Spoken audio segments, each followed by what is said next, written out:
అయితే మంగ్లీ గారు మొదట్లో ఏమన్నారు, మీ మీడియా సాక్షిగా ఏమన్నారు, ఈ రమావత్తు మధు ఎవరు, ఈ అడ్వకేట్ సుబ్బు ఎవరని వాళ్ళు ఎవడో మాకు తెలియదు అని అన్నారు. ఇంకోటి ఏంటి, ఈ కట్టలు లెక్క పెట్టే ఫేస్ అంటే సరే ఇతను కాదు, ఆ కట్టలు లెక్క పెట్టే వాళ్ళు ఎవరో మీకు తెలుసు అంటే ఎవరో మాకేం తెలుసు అన్నారు. తర్వాత నేను ఫోటో రిలీజ్ చేశా, ఎవరైతే కట్టలు లెక్క పెడుతున్నటువంటి భరత్ చౌహాన్ ఉండో తను వెనకాల కూర్చొని ఉండు. అంటే మంగ్లీ గారు ప్రతి స్థాయిలో ఆవిడ తప్పించుకోవడానికి అబద్ధాలు చెప్తూనే వస్తున్నారు. ఇంకొక విషయం, ఇల్లు కొనడానికి సంబంధించిందే అనుకుందాం. మరి ఎందుకని ఇల్లు కొనడానికి సంబంధించినటువంటి ఏంటి అగ్రిమెంట్, ఏది సేల్ అగ్రిమెంట్ గానే ఉండే, లేదంటే రెంటల్ అగ్రిమెంట్ కానీ ఎందుకని రిలీజ్ చేయలేదు, ఎందుకని ఈ విషయాల గురించి దాచారు?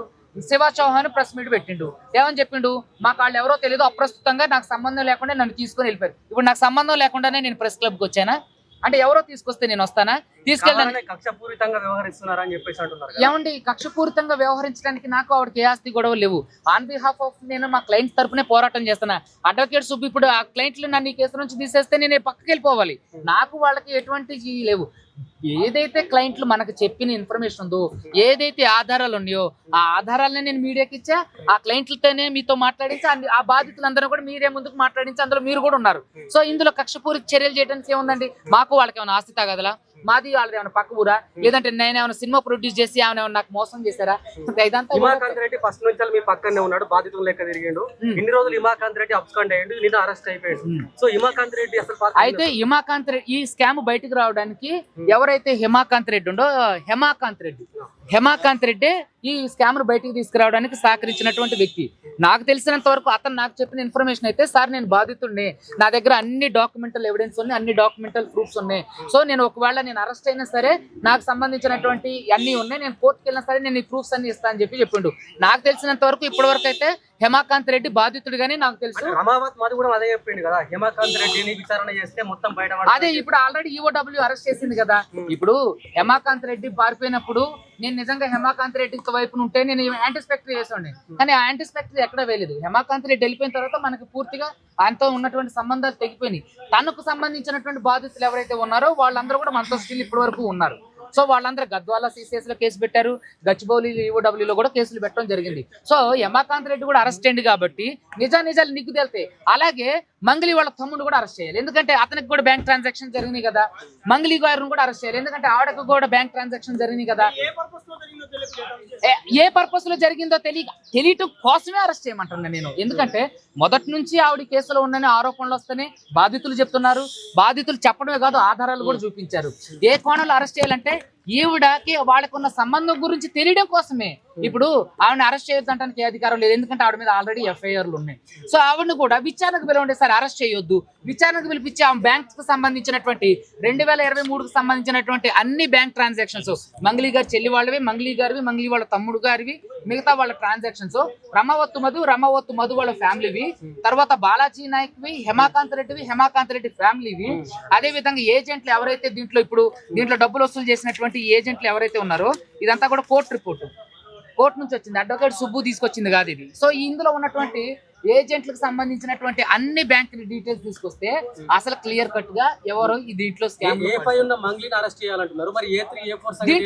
ఇందులో A5 ఉన్నది నా కేసులు, ఈఓడబ్ల్యూ సంబంధించిన కేసులు కాదండి, దయచేసి మీడియా గమనించండి. A5 గా ఉంది నా కేసులు. సో దానికి సంబంధించిన అరెస్టుల పరంపర అనేది తర్వాత జరుగుతుంది. సో ఈఓడబ్ల్యూకి సంబంధించిన కేసు అయిపోయిన తర్వాత ఈఓడబ్ల్యూ ఏదైతే ఉందో వాళ్ళందరూ కూడా విచారణ చేయాలి.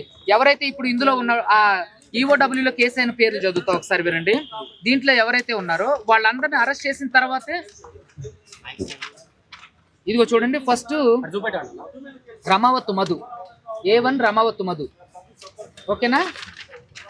తర్వాత A2 కాపు హేమాకాంత్ రెడ్డి, తర్వాత A3 వచ్చేసి బండి శివకుమార్, తర్వాత A4 వచ్చేసి పాల్దే భరత్ చౌహాన్, తర్వాత ఇంకొక పేపర్ ఎక్కడ ఉంది, తర్వాత శైలజ చౌహాన్, బాలాజీ నాయక్, వీళ్ళందరూ ఉన్నారు. సో వీళ్ళందరికి సంబంధించినటువంటి బ్యాంక్ అకౌంట్లు, వాళ్ళ రిలేటివ్ బ్యాంక్ అకౌంట్లు, వాళ్ళ హస్బెండ్ బ్యాంక్ అకౌంట్లు, వాళ్ళ కుటుంబ బ్యాంక్ అకౌంట్లు అంతా కూడా మనం చెక్ చేసినట్లయితే వీటికి సంబంధించిన ఆధారాలన్నీ కూడా బయటపడతాయి. ఇప్పుడు మంగ్లీ గారు మొదట్లో ఏమన్నారు, నాకు రమాకాంత్ మధు ఎవడో తెలియదు అని అన్నారు. మరి తెలియని రమాకాంత్ మధుకి సంబంధించి వీళ్ళకి బ్యాంక్ ట్రాన్సాక్షన్స్ ఎలా జరిగితే ఇల్లు అమ్మడానికి అని అన్నారు. అది ముందే ఎందుకు చెప్పలేదు? పోనీ చెప్పలేదు. తర్వాత ఇల్లు అమ్మడానికి జరిగిన ట్రాన్సాక్షన్స్ అని చెప్పారు కదా, దానికి సంబంధించినటువంటి ప్రూఫ్స్ అంటే రెంటల్ అగ్రిమెంట్ కానీ సేల్ అగ్రిమెంట్ కానీ ఎందుకని ఎవరు చూపించట్లేదు? ఆయన ఏముండో శివ చౌహాన్ ప్రెస్ మీట్కి వచ్చి ఏం చెప్పిండు, మాకు వాళ్ళకి సంబంధం లేదు, నన్ను అప్రస్తుతంగా నాకు సంబంధం లేకుండా నన్ను తీసుకెళ్ళారు. అసలు అది నమ్మడానికి ఏమన్నా అవకాశం ఉందా? అదే మధు ప్రధాన నిందితులందరూ చెప్పేది అదే స్టోరీ.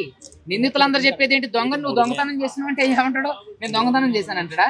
నిందితులందరూ చెప్పేది ఏంటి? అదే స్టోరీ. అది తేల్చాల్సింది ఎవరు? పోలీసులు. ఆ తర్వాత అడ్వకేట్లుగా మేము ప్రూవ్ చేస్తాం. నిన్న సంపత్ నాయక్ ఒక ఫోటో రిలీజ్ చేశారు, మాజీ బీఆర్ఎస్ ఎమ్మెల్యే తోటి మధు ఉన్నాడు అని చెప్పేసి. కంపెనీకి చెందిన బండి శివకుమార్ పేరును శివ చౌహాన్ గా మార్చి కావాలనే ఇబ్బందులు పెడుతున్నారని చెప్పేసి మంగ్లీ ఒక స్టేట్మెంట్ రిలీజ్ చేసినప్పుడు అందులో పెట్టింది. అయితే నాకు సంబంధించినటువంటి వరకు అయితే అలాంటిది తప్పు. నేను శివకు సంబంధించినటువంటి అలిగేషన్స్ ఏవైతే నాకు బాధితులు చెప్పారో దానికి సంబంధించిన ప్రూఫ్లన్నీ ఇవ్వడం జరిగింది. ఒకవేళ బండి శివకుమార్ సంబంధించి వారు చేశారంటే అది మేబీ మేము అయ్యి ఉండొచ్చు, ఇంకా మిగతా వాళ్ళు కూడా పోరాటం చేస్తున్నట్టుగా వాళ్ళు ఎవరైనా అయ్యి ఉండొచ్చు.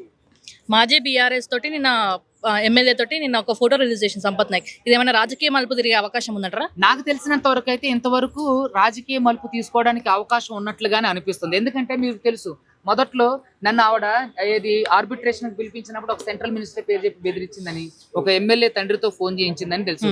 సో మేబీ ఆ కోణంలో కూడా అయ్యి ఉండొచ్చు. ఎందుకంటే ఈవిడ తప్పించుకోవడానికి ఇక్కడ ఉన్న మీ మీడియాలోనే చాలా మందికి ఫోన్ చేసి మా వీడియోలు డిలీట్ చేయండి అని అన్నారు. సో అలా కూడా ఉండుండొచ్చు. అది నాకు సంబంధించి క్లారిటీ లేదు, కానీ ఇది కూడా ఒక కోణంలో ఉండొచ్చు. ఎందుకు మనం ఈ కోణంలో కూడా దర్యాప్తు చేయకూడదు అనే అంశాన్ని లేవనెత్తడానికి అవకాశం. దీనికి ఎండ్ కార్డ్ ఎప్పుడు పడుతుంది అనుకోవచ్చు? అయితే దీనికి ఎండ్ కార్డు పడాలంటే ఖచ్చితంగా దీని మీద ముఖ్యమంత్రి గారు స్పందించి, లేదంటే తెలంగాణ రాష్ట్ర ఉన్నత న్యాయస్థానంలో ఉన్నటువంటి ప్రధాన న్యాయమూర్తి గారు స్పందించి వాళ్ళు సుముటోగా తీసుకోవటమా, లేదంటే మన తెలంగాణ రాష్ట్ర ముఖ్యమంత్రి రేవంత్ రెడ్డి గారు తీసుకొని ఒక సిట్ లాంటి ఒక ఉన్నత విచారణ వ్యవస్థను స్థాపించి దీని మీద పూర్తి స్థాయి విచారణ జరిగినప్పుడు మాత్రమే బాధితులకు నిజమైన న్యాయం జరుగుతుంది.